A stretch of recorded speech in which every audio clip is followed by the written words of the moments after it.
All right, folks, here with Mason Green. I'm Brian Rivera, Fresno Sports Talk. Mason, thank you for joining us. Yeah, thank you for having me. Give me a little background about how you got started in baseball. I've been playing ever since I was probably 3.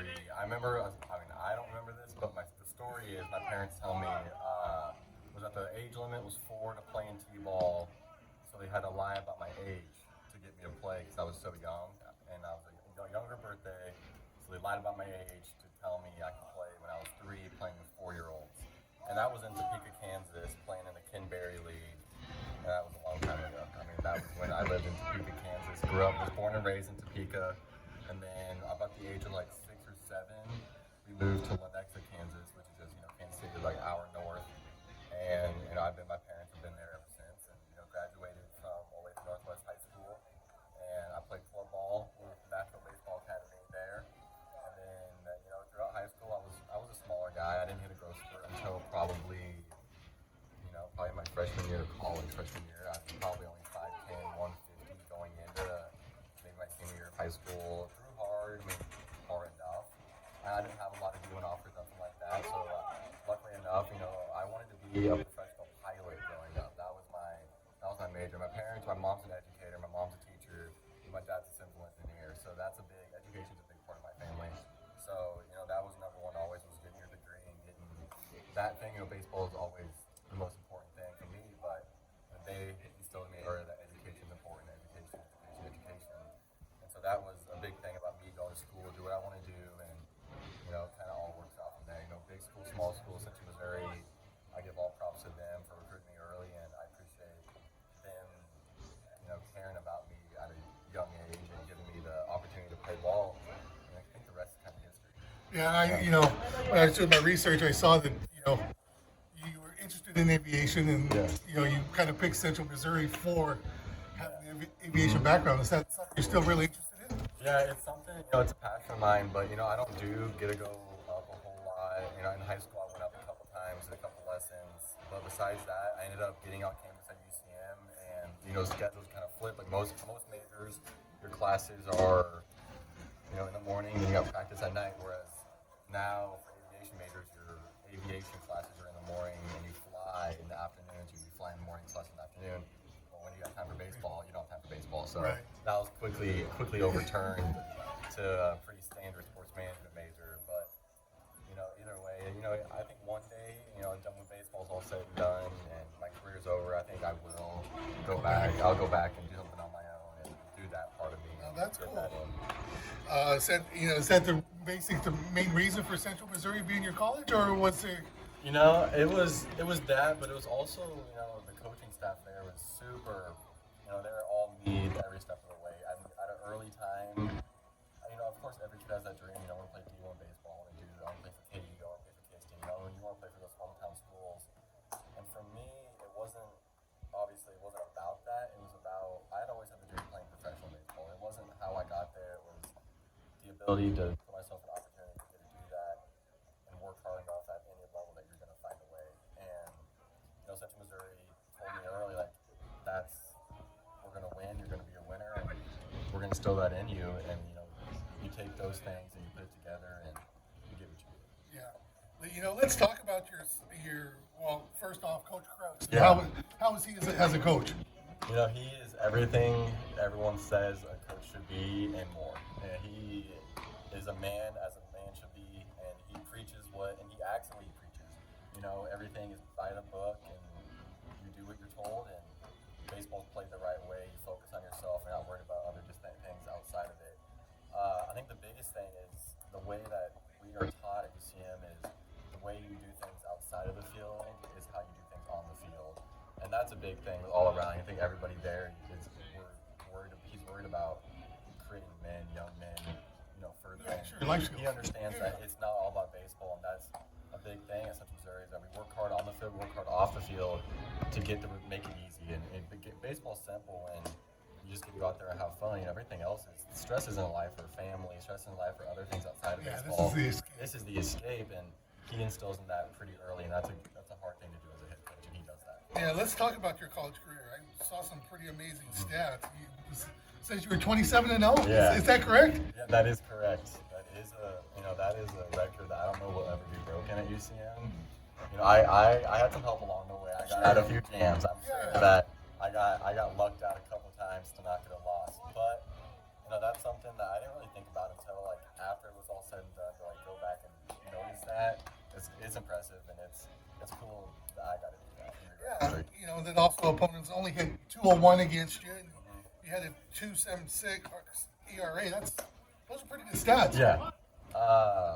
You know, I think I put in the work. I think, you know, I was young. I didn't know a lot. I threw 6 innings my freshman year. Yeah. So I didn't, you know, like I threw a whole lot my freshman year. So I did a lot summer ball after my freshman year. I went out and played North Carolina in the Coastal Plains League, and you know, you're out there, you're by yourself, and you have to grow as a ball player and as a man by yourself. And that put me in some situations like, you know, coming back to UCM it was easy. It's easy to come back and just compete in the fall when you don't have the worries about making a spot, making a team, doing things. And you know, I was draft eligible my junior year, which was the COVID draft when there was only 5 rounds. You know, I had the option to sign a free agent deal and sign the max $20,000 free agent deal and do that. But you know, like I said earlier, education was the most important thing. My parents bet on me. I bet on myself, and my agent. We were about betting on myself and saying I could do it, and you know, and I finished with my degree, and that's the most important thing. But to get to go back my senior year and you know, bolster those records, go to the national championship, and you know, and be a first-team All-American. Those are all things that I'm very proud of. And, Sure. You know, it led me to this point, and now I'm here. And Yeah, I mean, exciting stuff. your 2021 season, you got 16 wins. You know, some of your personal stats, you're 5th in school history in wins at 27, 2nd highest total in strikeouts, 2nd in career strikeouts. You know, 15 short. That's kind of 15 short. COVID year, I think I had it, but we'll see. Sure.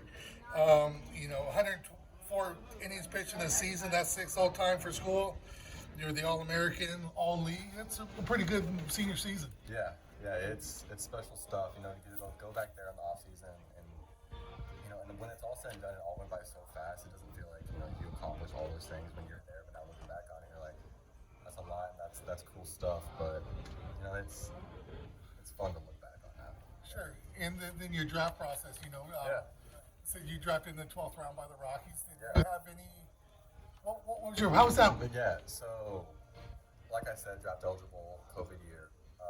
I got called in the 4th or 5th round, I think, from the Phillies that year. I took it. I think I took a deal. It fell through, so I ended up, you know, draft was over. Bet on myself. Go back to school. Everything happens. This year, you know, I felt good about obviously the year I had, so I knew it was going to happen at some point, whether it was day 2, top 10 rounds, or if it was later. It was going to be either of the 2. I knew. And either way, I knew it was going to. I put myself in a position to have it happen. You know, there's a few teams that I had talked to throughout the whole process that like they were intrigued in me, and I was intrigued in them, and they knew. I think I had a good relationship with them, and you know how the draft goes. I mean, everything changes every time. Everything changes as soon as you think it goes one way, it goes another. And I think day 2 happened, and nothing happened, and I hadn't gotten a call from my agent. Nothing really came through the whole day. And so, of course, it's like midnight, and I get a call from my agent. It's like 12:30 at night, and of course, I'm not sleeping. I couldn't sleep that night. And I'm laying in bed, get a call. You know, we talked for a little bit. It's like, hey, early day 3, be ready. Early morning, it's gonna happen. Something's gonna happen. I know it. And come to find out, it was about 11 o'clock, I think, and I get a text from my agent. It's like, do you like Denver? And you know, of course, I'm like, you know, I've never been to Denver, but I love the mountains. I love the outdoors. I mean, of course, I reply right away. Yeah, I love it. Sure. And he's like, awesome, perfect, let's do it. And I didn't hear back. And then watched TV.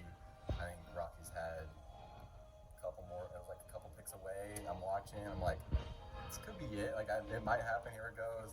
My family's all there. My girlfriend's there. Everyone's there watching. And then, you know, it comes on TV and it happens. And it's you. And you're like, it's a surreal moment.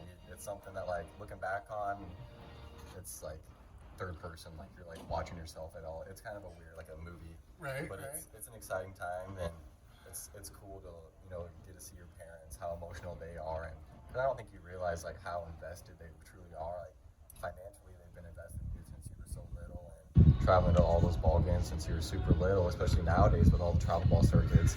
You don't realize those things until that moment hits them, and they're more emotional than me, and I'm like, it's crazy, but it makes sense. Yeah. And then now you've had some early success in your pro career. Is it probably for the same reason? You put in a little bit of work during it. I mean, right now you got a career 7-2. You got some good stats, and that's just accredited to your hard work. I give credit to the guys that play behind me every day, and for me, a successful outing is giving the team a chance to win. Whether I give up 5 runs, but if we're there with them all the way, I think it's a successful outing if you give your team a chance to win a ball game. And these guys know how to put on a show, especially these boys know how to hit here in Fresno. So I give credit to the Rockies for getting these boys all here together. And I think there's outings where you go out there and it seems easy, and there's you go 7 and it seems like you get everybody out, and there's outings where the stats might look good on paper, but you go 5 innings and you battle and you didn't have your stuff that day, and I think you just got to be gritty, and it's about giving your team, putting yourself in the best position to win a ball game. Sure. Do you model your pitching style after anybody? If anybody said you look like something, you throw like somebody? Not really. I've had I personally, I'm low 3/4 slot, but I like to think of myself I think everything's super unique to who I am, and I try to make it who I am and individualized, because I am Mason Green. I'm always going to be that, and no one can take that away from me. And I hope one day kids say they want to be like me, but sure. I take bits and pieces. It's a hodgepodge of a little bit of everything. I like Chris Sale. I love watching Chris Sale growing up. Of course, I was a Zach Greinke fan growing up in the Kansas City Royals, and I was watching him grow up as a Cy Young guy when he was super young in the Royals. But besides that, those are guys I love to watch. I love Max Scherzer, the tenacity and the compete, and no matter what he has, he's there every day and he's present, and that's as much as I want to do. Sure. And then, of course, you end up here out in Fresno. Have you ever been out in California? What'd you hear about California? How about that? I have only been to California once, and my grandparents do this really cool thing where when every one of their grandkids turns 16, they take them on a trip, and it's just my 2 grandparents and then the grandchild. And I played baseball so much, growing up. Of course, when I turned 16, was still in the prime of high school baseball stuff. So I didn't go until I was committed. Before 3 weeks before I moved to campus in Central Missouri, 3 weeks was all right, get ready for college. So we ended up. I'd always wanted a big ballpark guy. I love ballparks. AT&T ballpark. I wanted to go see the Giants play. I wanted to go see California and the Bay. I loved Tim Lincecum growing up, so that was the freak. I wanted to see where it all happened. And of course, we did the whole shebang. Did everything in San Francisco, and the best part was probably doing that and the Oakland A's and just the Coliseum. Seeing it all, and it's surreal. Two different sides of the spectrum. Brand new stadium. Brand new stadium. Relatively new stadium. And then, of course, the old Coliseum is probably something cool to see as a young kid. It's really super cool stuff. So, how do you like Fresno so far? Yeah, it's hot. Yeah. Hot. Yeah. Not to say I'm not used to the heat, and Kansas has hot summers, and my parents, we used to love going to Arizona. We used to go to Arizona every spring training. I think growing up, my parents have a timeshare, and not surprised, but Phoenix. And we would go to all the surprise Royals games when Salvador Perez and those guys were all getting called up. We would always go to all surprise spring training games. For the Royals. Yeah, for the Royals, and that was super cool for me growing up, and getting the chance to come play pro ball and do it's not spring training anymore. It's my spring training for a job now. Right. I'm not a fan anymore. Fresno, the culture here is awesome. I love tacos, so that's a good thing. Besides that, we play in a beautiful ballpark. I think we definitely have the best ballpark in Moe, and the Rockies have a great setup here, and the whole staff here, the front office, everyone treats us, first class. Yeah, how's it been playing for Coach Kinsell? He's awesome. He's super present. He's got a good experience, as a player and as a coach. He's super relaxed, but he knows when it's time to go. He's really good at putting things into perspective, and I think that's how it really has to be, especially because when you have an age gap of 17-year-old guys up until 23-year-olds. He's really good at putting things into perspective. Sure. And then who are some of your teammates here that you're really close to? You know, a lot. I mean, of course, a lot of the pitchers that are my age and our draft class. You know, Tyler Ahern, number one. Those guys are like Evan Schauber. He got moved up early to Spokane.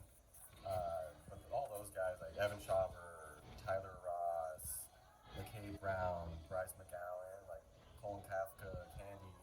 A lot of those guys are all our same draft class. They're all pitchers, so it's super cool to bounce ideas off each other and get mess with that. And what do you do like on your one day off a week here? What do you do? You sit around the apartment, do nothing, play video games? What do you got? I went up to Yosemite one weekend. Besides that, sleep. Like to sleep. But we're all big video game guys. So like if we're not here together, we're playing video games at the apartment together. So you know we're always here doing stuff. Favorite snack or meal that you kind of gotta have?